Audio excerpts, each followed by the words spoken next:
These are the craziest deaths of the most infamous Mafia bosses. Let's dive right into it. Albert Anastasia.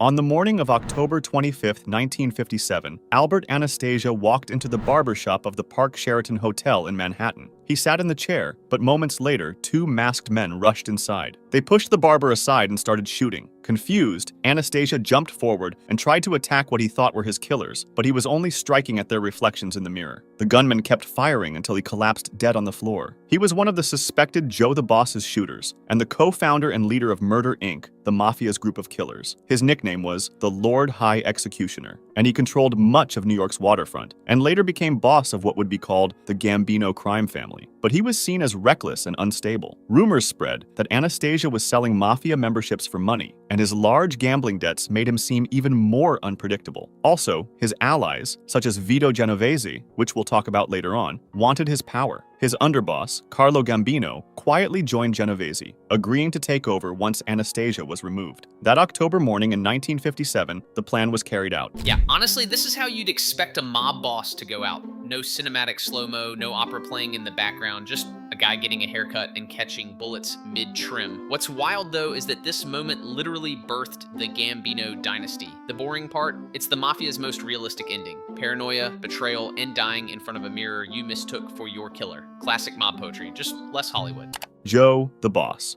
On April 15, 1931, Giuseppe Masseria, also known as Joe the Boss, sat at a table in the Nuova Villa Tamaro restaurant on Coney Island, playing cards. He was relaxed, not knowing that his own lieutenant, Lucky Luciano, had already made a secret deal with rival boss Salvatore Maranzano. During the card game, Luciano got up from the table, leaving Masseria alone, and moments later, gunmen rushed in and opened fire. Masseria was hit in the head, back, and chest, and collapsed over the table as the shooters fled. He was the boss of what would later be called the Genovese crime family, and one of the most powerful figures in New York, but wanting more power, he created many enemies. By 1930, his drive to control the city had started the Castellammarese War, a bloody fight against Salvatore Maranzano and his allies. At first, most sided with Masseria, but as the war dragged on, his side took heavy losses, and Luciano saw his chance once Maranzano promised him a top position and control of rackets if he turned on Masseria. Even Joe Adonis, once close to Masseria, joined the plot and secretly warned Luciano when Masseria grew suspicious. Among the shooters that day were, most likely, some incredibly important names, like Albert Anastasia, Vito Genovese himself, and Bugsy Siegel. Outside, Ciro Terranova sat in the getaway car, but he was so shaken after the murder that Siegel reportedly had to push him aside to get them moving. Masseria's death ended the Castellammarese War and gave Maranzano the title of Capo dei Capi, the boss of bosses, but Luciano had bigger plans, and you'll see why now. Salvatore Maranzano. Just months after Joe the Boss's death and his victory in the Castellammarese War, Salvatore Maranzano was in his Manhattan office inside the New York Central Building, where he had called Lucky Luciano and Vito Genovese for a meeting. Secretly, Maranzano was planning to kill Luciano, but what he didn't know was that Luciano was already aware of the plan. Suddenly, 4 men disguised as tax agents entered the building, disarmed the guards, and rushed Maranzano. He was stabbed several times and then shot, dying in his office that afternoon. Why did he want to kill Luciano after he had switched to his side, betraying Joe the Boss, though? In the few months he ruled, Maranzano reorganized the Mafia, creating the 5 families of New York, each with its own boss, underboss, and soldiers. At the same time, though, the fact that he gave himself the title of boss of all bosses wasn't okay with Luciano and the younger guys, who thought Maranzano had old-fashioned ways, demanded money and respect from the others, and disliked Luciano's close ties with non-Italian gangsters like Meyer Lansky and Bugsy Siegel. He even compared himself to Julius Caesar and talked about shaping the Mafia like the Roman Empire. To men like Luciano, Genovese, and Costello, he seemed less like a leader and more like a dictator. By September, Maranzano suspected Luciano was turning against him, so he tried to act first. He hired the Irish gangster Mad Dog Call to kill Luciano, but Luciano knew about it and struck before him, sending in the disguised killers who ended Maranzano's life. With Maranzano gone, Luciano ended the idea of a single boss of bosses. My God, that's complicated. You could almost copy this story straight into a Netflix drama, and it would fit perfectly. You've got secret deals, double crosses, and betrayals happening every 5 minutes. It's like Game of Thrones, but everyone's wearing suits and eating spaghetti. Even the nicknames sound scripted. Lucky, Bugsy, Joe the Boss. Add a smoky jazz soundtrack, a few slow motion card games, and boom, instant Emmy contender about organized chaos and pinstripes. We'll look later at the new system he created. Bugsy Siegel. On the night of June 20th, 1947, Benjamin Siegel, another one of the suspected shooters of Joe the Boss, was sitting on a sofa in Beverly Hills, reading the Los Angeles Times, when bullets started coming through the window from outside, hitting him in the face and chest. One shot destroyed his left eye instantly, and he died on the spot. At that point, he was one of the most famous mobsters in America, even seen as a celebrity. He was central to building Las Vegas, and he had taken charge of the Flamingo Las Vegas Casino Hotel project, which he financed with money from his mob partners. However, the project was a disaster. The casino opened before it was finished, lost huge amounts of money, and went over budget from an estimated cost of $1 million to $6 million. His mob partners believed he had stolen money or, at the very least, lost control of their investment. They lost patience, and behind the scenes, they decided Siegel had become too risky. Who gave the final order is still debated. It's actually insane. This business is basically capitalism with bullets. You either retire rich or end up as modern art on your living room wall. Bugsy built Las Vegas, turned a desert into a money printing mirage, and still got erased because the numbers didn't add up. It's like, imagine your investors sending hitmen instead of emails about delays. In the mob, aging gracefully wasn't a thing. Longevity depended entirely on luck and better aim. Paul Castellano.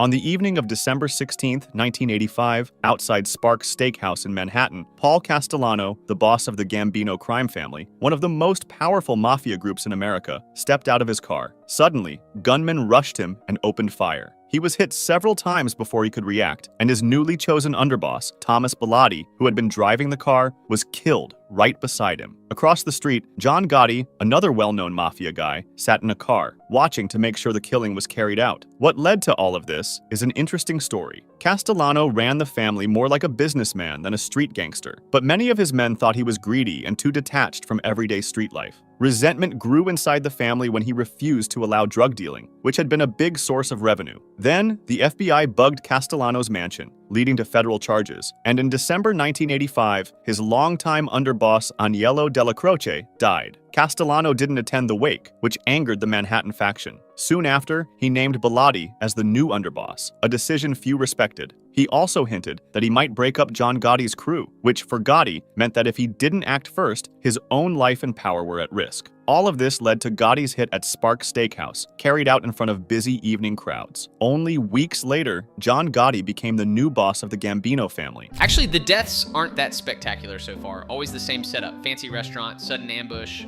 guy doesn't finish his meal, but the stories behind them, that's where it gets wild. Every bullet's backed by years of greed, betrayal, and chest-level scheming. It's less about who pulled the trigger and more about who whispered the order. The real drama isn't the murder, it's the meeting that planned it. Frankie Boy. This is one of the most recent ones we're going to talk about, as it happened on the night of March 13th, 2019. Gunshots were heard in a Staten Island street, and Francesco Colli, known as Frankie Boy, collapsed in front of his home after being hit 10 times with a 9mm handgun. Security cameras later showed what happened. A pickup truck crashed into his parked Cadillac, making him come outside. Colli walked over to the driver, but things quickly went south. He tried to hide behind his car, but the shooter gave him no chance and opened fire. He had long been seen as one of the most important links between the American Mafia and organized crime in Sicily, being the boss of the Gambino family. The murder shocked New York, as no Mafia boss had been killed in the city since Paul Castellano in 1985. At first, police thought it was a mob hit, maybe a dispute within the family, but the truth was crazier than that. 3 days later, police arrested a 24-year-old man named Anthony Camello in New Jersey. He was deeply involved in QAnon conspiracy theories, and he claimed he thought Colli was part of the deep state and believed President Trump had given him support to make a citizen's arrest. Camello had even tried similar things before, like going after New York Mayor Bill de Blasio and Congresswoman Maxine Waters. When he appeared in court after the murder, he had QAnon symbols drawn on his hand. The case went on for years. Camello gave different stories, and his lawyers argued that he was mentally unfit. Finally, in January 2025, it was revealed that he had pleaded guilty to manslaughter and was sent to prison, but details of his sentence were kept secret because of threats against him and his family. Frank Costello. On the evening of May 2, 1957, Frank Costello stepped out of his car and walked into his Manhattan apartment building. As he crossed the lobby, though, a man approached and fired a shot. The bullet grazed his head and knocked him down, but he survived. Yeah, that one definitely gives Trump vibes after the attempted hit, like some bizarre crossover between The Sopranos and a conspiracy subreddit. Actually, crazy that he survived. But strange hat he doesn't fire multiple magazines on him. I mean, you don't want to deal with a mafia boss.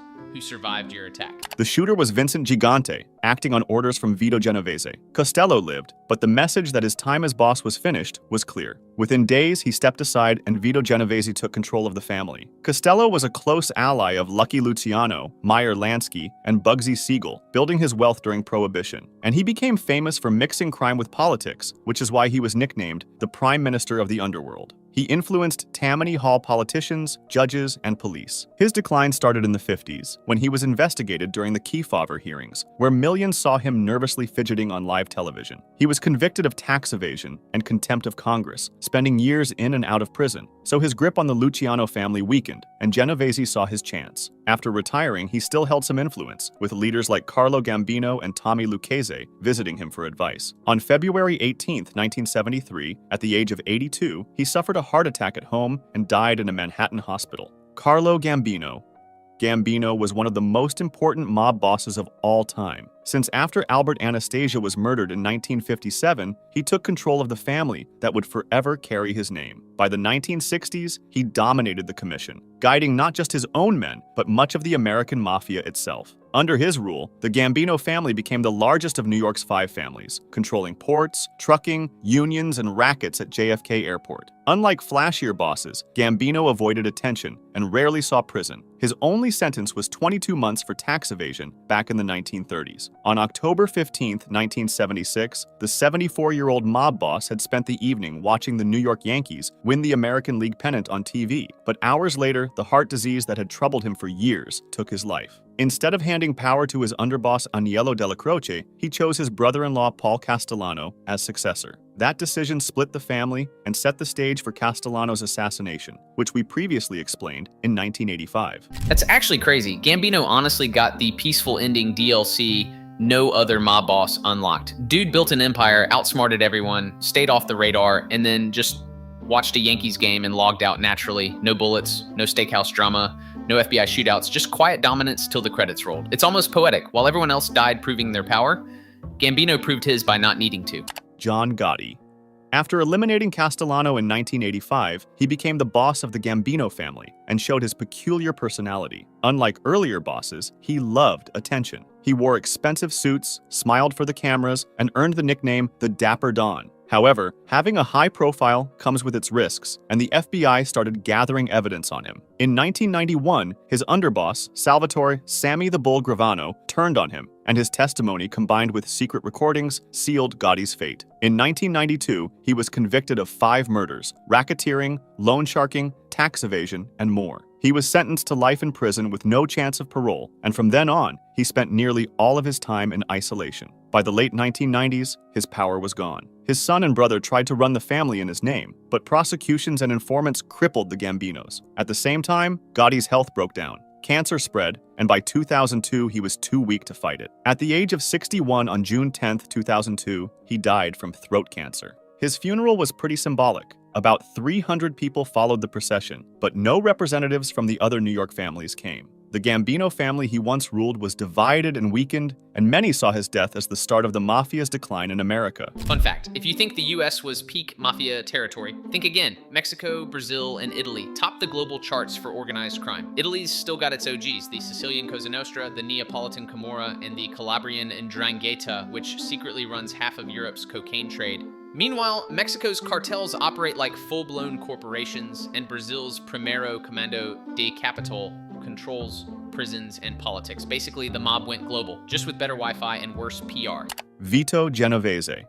In the late 1950s, Vito Genovese was at the top of the Mafia world. He had forced Frank Costello into retirement, ordered the killing of Albert Anastasia, and taken control of the most powerful family in New York. In 1957, however, when he organized the Appalachian Mafia Summit to confirm his authority, police raided the meeting, exposing the Mafia's existence to the public. Only 2 years later, in 1959, he was sentenced to 15 years in prison on narcotics charges. From inside Atlanta Federal Penitentiary, he tried to run the family, but his grip on power slipped away. He already had problems with the law back in 1937, when he faced murder charges and fled back to Italy. There, he openly supported Mussolini's fascist regime and built ties with government officials. It wasn't until after World War II that he would return to New York, cleared of charges after key witnesses turned up dead. Many believe that he was convicted through a setup by his rivals, such as Lucky Luciano or Meyer Lansky. On February 14, 1969, at the Federal Prison Hospital in Springfield, Genovese suffered a heart attack and died at 71 years old. Dying in a federal hospital after trying to micromanage a crime family from prison is peak power without power. Genovese wanted to be capo dei capi, got an FBI raid at Appalachian instead, like launching an app and accidentally DDoSing yourself. The earlier Mussolini-era fascist fanboy vibes? Yikes. Also, witnesses turning up dead feels less justice, more patch notes. If Luciano and Lansky did frame him, that's the ultimate mob twist. The boardroom beat the battlefield again. Al Capone. Capone, often called Scarface, made his name during Prohibition as the head of the Chicago outfit. He controlled illegal alcohol, gambling, and prostitution. To the public, though, he was both a criminal and a kind of celebrity. Some people admired him for giving money to charities, while others saw the killings and corruption, especially after the St. Valentine's Day massacre in 1929, where they murdered 7 members and associates of Chicago's North Side gang. The government couldn't convict him for murders or bootlegging, but they finally charged him with tax evasion. In 1931, he was sentenced to 11 years in prison, and that's where his real punishment began. Capone had contracted syphilis years earlier, likely while visiting brothels, and he never treated it. By the time he was in prison, the disease had spread to his brain, causing neurosyphilis. He grew more confused and weak, spending his last year in Alcatraz's hospital ward before being released in 1939. He spent his final years in Florida, mentally broken. In 1946, doctors said his mind had declined to that of a 12-year-old child. On January 21, 1947, at 48 years old, Al Capone collapsed after having a stroke, and at first it looked like he might have recovered, but then his condition got worse. He developed bronchopneumonia, and a few days later, on January 25th, weakened by all of these health issues, he died from a heart attack. It's wild how Capone, the ultimate alpha gangster, ended up losing to bacteria. The guy survived shootouts, mob wars, and federal agents, but couldn't beat syphilis. It's almost tragicomic, the most feared man in America slowly forgetting who he was, wandering his mansion like a confused ghost. From Chicago's kingpin to a 12-year-old mind in an adult body, it's like the universe's way of saying, yeah, crime pays, but not in brain cells. Lucky Luciano. Luciano was probably the man who transformed the Mafia the most. After the Castellamarese War, instead of proclaiming himself the new boss of the bosses, he created the Commission, a council that allowed bosses from the 5 families of New York to settle disputes and share power. This was done to avoid wars, and it gave him the nickname of the father of the modern American Mafia. Also, unlike older bosses who wanted to keep things only Sicilian, Luciano believed in making alliances with anyone if it brought profit. However, power brought attention, because in 1936, prosecutor Thomas Dewey convicted him of running a prostitution racket, and Luciano was sentenced to 30 to 50 years in prison. Even behind bars, however, he stayed influential. During World War II, he made a secret deal with the U.S. Navy to help protect New York docks from Axis sabotage, and in return, his sentence was reduced in 1946, but only once he accepted deportation to Italy. From then on, he lived in Naples under close watch. He could no longer openly run the Mafia in America, but he still held influence through his allies. In the 1940s, he briefly operated from Havana until U.S. pressure forced him back to Italy. Then, at Naples Airport on January 26, 1962, he collapsed and died of a heart attack after he had just finished meeting with American film producer Martin Gush, who wanted to make a movie about his life. What Luciano didn't know was that Italian drug agents were following him that day, ready to arrest him on smuggling charges, but he died before they could act. Later, his body was flown to New York, where more than 2,000 mourners came to his burial in Queens. Carlo Gambino himself delivered his eulogy. If you liked this video, subscribe for similar ones or join my Discord to suggest another. What's crazy about Lucky Luciano is that he didn't just play the game, he redesigned the board. From gang wars to government deals, he turned chaos into structure, power into politics, and the Mafia into an institution that outlived him.